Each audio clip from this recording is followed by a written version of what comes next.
It's time for the CyberSecurity News Byte with Jim Guckin. CyberSecurity News Byte, episode number 54 for April 24th, 2023.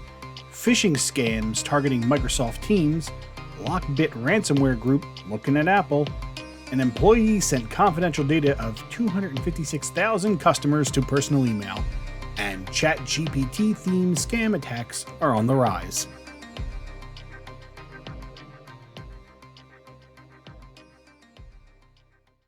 Welcome to the show, everyone. Once again, I am your host, Jim Guckin, and we are here talking about the cybersecurity news stories that I think that you need to know about, or at least the ones you should be paying attention to, or the neat stories that I just kind of think more people should hear about.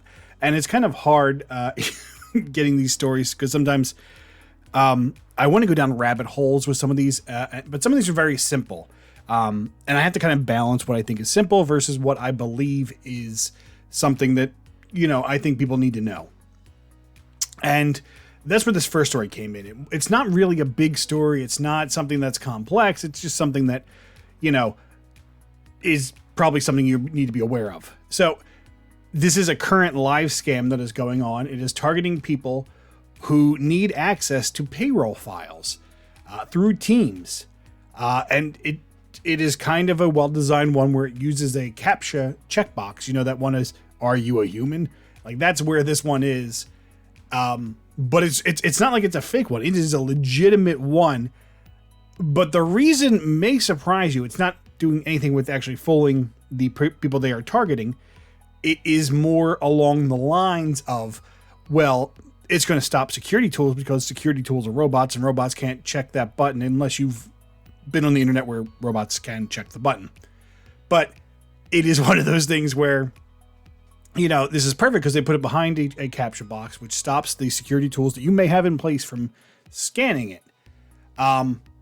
And what the attack tends to do is it directs the person to a payroll page, pretending to be your payroll system hosted on Teams on Office 365. And once you click the link, it pushes you to that CAPTCHA page, which stops the login, and then directs you to a Microsoft login page, which is exactly cloned from the Microsoft login page. And no matter what you type in there, and this cracks me up, it says you have invalid credentials, which you might go, Jim, why would that crack you up? And it's because invalid is capital I-N, which so far so good, and then capital V-A-L-I-D. So a really weird kind of, tools. And the whole idea is once you've typed your credentials in or you type it several times, then they have it. They can log in as you. So, kind of the number one thing you have to look out for is, like always, is how to protect yourself against a phishing scam like this. Now, besides that kind of basic attack or basic defense against that attack, there are 3 web URLs that I have listed in the show notes. And I will read them here, but show notes. I don't expect you to be anywhere jotting this stuff down as I read it off. 3 sites being azazelstays.com/DEVR365 web 2023, payroll-microsoft365-access-panel-2023.softr.app, and recaptcha-104cff-index-gateway.webflow.io, which all of them are 100% legitimate websites by looking at the URL. The difference is regardless of whether me or you might immediately tag these as being somewhat suspicious, your user may not. They may say, payroll-Microsoft 365. I want to see information about my payroll, and they will click it. So I recommend that you, after you get to the office, or if you're at the office, go visit our website, cybersecuritynewsbyte.com, click on episode number 54, look at the show notes, and in there you'll find these 3 addresses. Block them from your firewall, from your proxy, however you block malicious URLs. And, even if it does get through your phishing defenses, then at least you're safe on that aspect.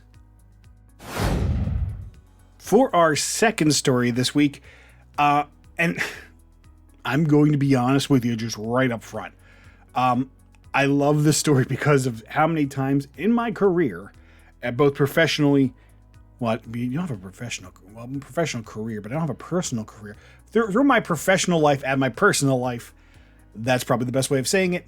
I have had people tell me ad nauseum over and over again that Apple products don't get viruses. They're immune from it. No, not really. And in fact, a group that we have talked about many times on this show, LockBit, the LockBit Ransomware Group, they are looking to kind of expand their forte into the Apple sphere. And they're not the only ones. There's the group called Royal. There's Black Basta. There's Hive. There's Red Alert. There's ESXi ARGs. They have kind of had their feet in a long time in the Windows environment. And they're moving to Linux and VMware ESXi. So Windows hasn't just been the target. We've talked about on the show many times the vulnerabilities and the scariness of VMware ESXi. Not that I'm saying don't use those things. They're very important, but you just have to make sure you keep up with them and you have security measures in place. But, as I said, that's just Windows to Linux. Linux is the next step.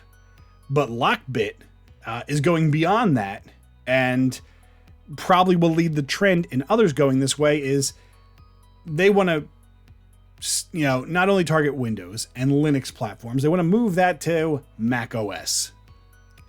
And this comes from the researchers at Malware Hunter Team. They have observed samples so far of LockBit's encryptor targeting Mac OS devices. And this is the first major ransomware group operation to do so that has been found. There could have been more before that.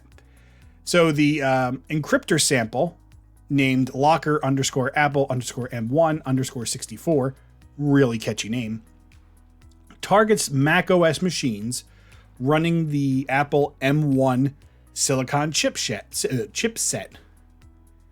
The encryptor sample so far, which remember, this is just still in development, but started development around December of 2022. And interesting enough, they found this because the sample was uploaded to VirusTotal in a zip archive, and it had other variants of LockBit ransomware attached to it. So, kind of seeing if, VirusTotal would find it, and kind of gave other things so they could see it. Pretty funny the way that, sometimes they test their own stuff and you kind of find out that way. The zip also had some Linux decryptors or Linux encryptors that we were unaware of. LockBit had versions for FreeBSD, ARM, MIPS, and Spark. So what does this tell us? Well, this is a test build right now. So they're still kind of working on it. They're seeing how it works. It's not really a full version yet. More than likely, it's a planned version or an unplanned version or like a beta version. And they're not really expecting to use it in the wild yet. But the important thing is the intelligence of this means it's telling you they are working on it, which means it will be there in no time at all. Several strings in some of those files were found to refer to VMware ESXi. Those don't necessarily tie with the Apple directly, but it just shows you they're playing with a lot of different stuff here. And the zip that was uploaded had a whole bunch of file names to be excluded. There are 65 different files in there, all of them being kind of Windows OS names and extensions, showing that, they're just saying, hey, what if we upload this entire zip? What does it find? Now, the Mac OS version has a buffer overflow bug in the current version, and it crashes almost as soon as you run it. So really not for prime time at this point. But once again, if you're smart, this is telling you this is where they will be a year down the line, if not sooner. But It's just the developer version. It's testing it out. So why there's nothing to necessarily be afraid of right this moment, I would take time and start evaluating the security of your Mac products. Make sure they have, your endpoint detection systems on there. Make sure they are monitored. Make sure you get all the information you can off them. Because Macs and Apples and iOS devices, they're not unhackable. They're not unvirusable. They're not unmalwareable. And if LockBit gets this done, one, they are a very dangerous group to look with. And if you go to our website, in the tags, you can just click LockBit and you'll see all the stories we've done on them. But once they have the code, it will not take long for other encryptors to be written by other ransomware gangs for the same stuff. So consider this a forewarning that it's coming. It's not working fully yet, but they are working on it, which means it is a target. And when it is a target, it's only a matter of time before they find the exploits they need to kind of run with it. So start protecting your systems as soon as you can. For our third story is a story that drags me to my knees when it comes to things that scare me in everyday life. So whether you're aware or not, there is a organization called the Consumer Financial Protection Bureau. And as the name kind of suggests, that it is to protect you financially. Well, one of the employees there sent confidential data to their personal email. Hundreds of thousands of accounts. And approximately 14 of those emails included consumer PII, which, if you don't know, is personal, I can never say this word right, personally identifiable information, which is probably why most of the time I refer to it as PII. Now, there was 2 spreadsheets that listed the names and transaction-specific account numbers of about 256,000 consumer accounts for one institution. Now, the numbers are used internally by the institution. They're not your bank numbers or routing numbers, and they cannot actually be used to gain access to a consumer's account, according to the Consumer Financial Protection Board. Now, identified that the information includes PII regarding 7 other institutions, and they're still working to identify, of those 7, what sensitive PII may have been leaked and what's the risk to consumers. Now, as you would expect in any kind of situation in which you have someone sending out information that they shouldn't have, they no longer work for that agency. Access to that company's network has been revoked. There is no evidence right now that suggests that the confidential records were sent beyond that person's email. That's a tricky one for most security people. I mean, you can ask the user, hey, did you send it anywhere else, or did they detect it anywhere else? Most likely not at this point, but you never really know. And I think it was funny that the article mentioned that they were asked to delete the emails and provide proof that they have. And at the time the story's written, and the time I checked it right before I got on here, there's no update saying that they have complied. They have not cooperated as of yet, which is really kind of a scary scenario. And I wish this story kind of went more into how they found out. Why was there no DLP protection around these? Maybe because these account numbers are something that's internal. They're not something that is something that we can use to get into your account. But I would want to believe that if you're dealing with financial information that, granted, is still sensitive, but may not be directly able to tie to you, you might want to configure your DLP to kind of look for that. It's not, as I've talked 100 times before, there's ways of getting around data loss protection, or DLP, as I've been saying, which is the ability of software to scan and see if there's sensitive data leaving the environment. Most organizations have it turned on. There's varying ways of configuring it to make sure it either works well or doesn't. In this case, I don't know how they caught the person. Maybe it was DLP. Maybe it was just noticed later on than it was being done.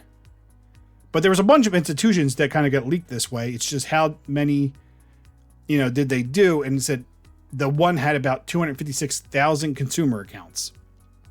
I mean, that's a lot of information to be leaving your environment.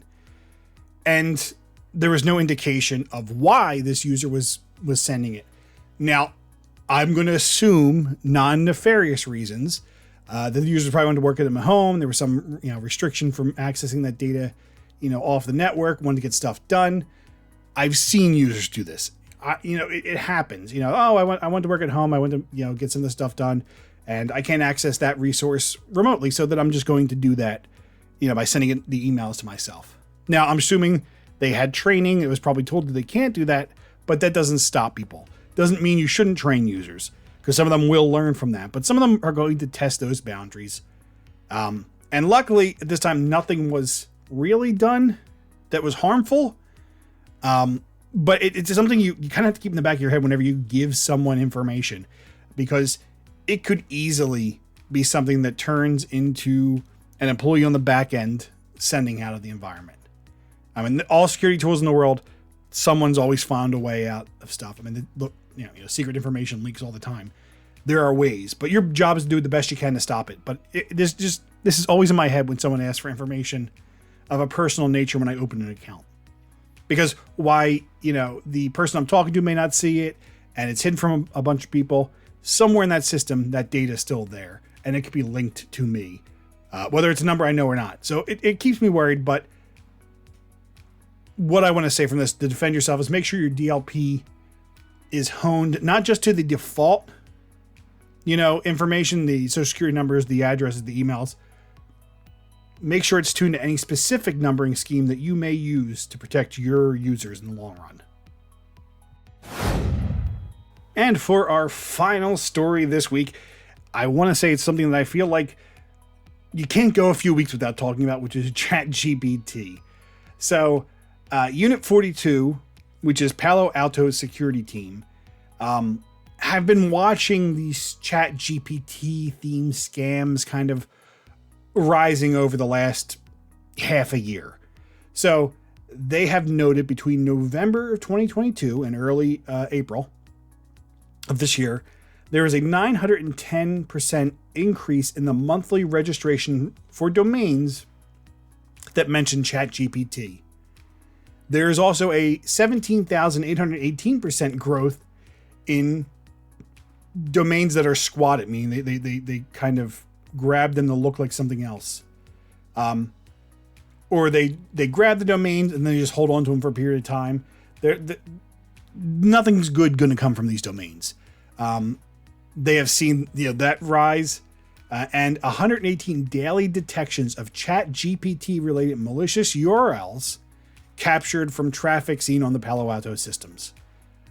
So there are, and there will continue to be, a lot of scams around ChatGPT, and you need to make sure that you and your users are well protected against this. And I wish I could say that there's only one scam out there that you really have to be worried about, but there's not. There are various different methods scammers are using. Some pretend to be crypto links, like, hey, sign up for OpenAI. And the scams are all, I will say, everyone I've seen has been different. Some want your information, some want logins, some want your credit card information. Some want you to invest crypto in it or buy crypto from their platforms. It's a whole bunch of stuff, including downloading malware. The back to basics download malware. And there's a lot of different types out there, so you have to kind of really watch out for them. I've seen ones where they name drop Elon Musk and crypto in the same thing. There's a Chrome extension that I saw that is on the domain chatgptforchrome.com. Not even at all remotely tied to ChatGPT, but it uses information from OpenAI's website and video from OpenAI's website to kind of trick you into downloading this extension, which then just steals data. It steals data. It watches. And this is where you got to watch out for people adding these kind of extensions in there. But as I said, it's not a one and done thing. There are multiple ways of doing this. So make sure you're kind of on the lookout for this stuff. You find these fake domains, you make sure users report them, you deal with them as quick as possible, because they're going to come, they're going to keep coming. As that the increased rate of the way this is going to be and the popularity of AI, this is going to be a problem we have until the AI fad dies down. And even then, some people are still going to use it. But you need to protect yourself. You make sure you have a way of blocking bad domains. You can use a secure DNS service, in which blocks out known malicious and bad domains. That's not going to catch everything, because some of them don't get known until someone runs into them and reports them. But it's going to be something that you need to be on the lookout for, and it's coming. I mean, as I said, it's already here, but it's going to keep getting worse until someone falls for it, and then you want to hope that they kind of realize something might be wrong before they get scammed, or before they give logins to sensitive data, or something worse happens, down malware or ransomware onto a computer. But it's there. You can look up the bad domain names and try to block them.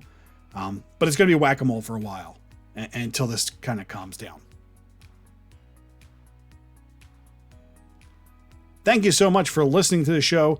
Once again, you can find all the notes for the show, including links to where we got the information and any IOCs or anything mentioned on the show. CyberSecurityNewsByte.com, all one word. If you want to get more information on me, you can go to my website at jimguckin.com. If you want to reach out and talk, you can always reach out via my email address, me@jimguckin.com. Make sure you stay safe online, and we'll talk again next week. You've been listening to the Cybersecurity News Byte with Jim Guckin. Learn more about our show at cybersecurity.newsbyte.com.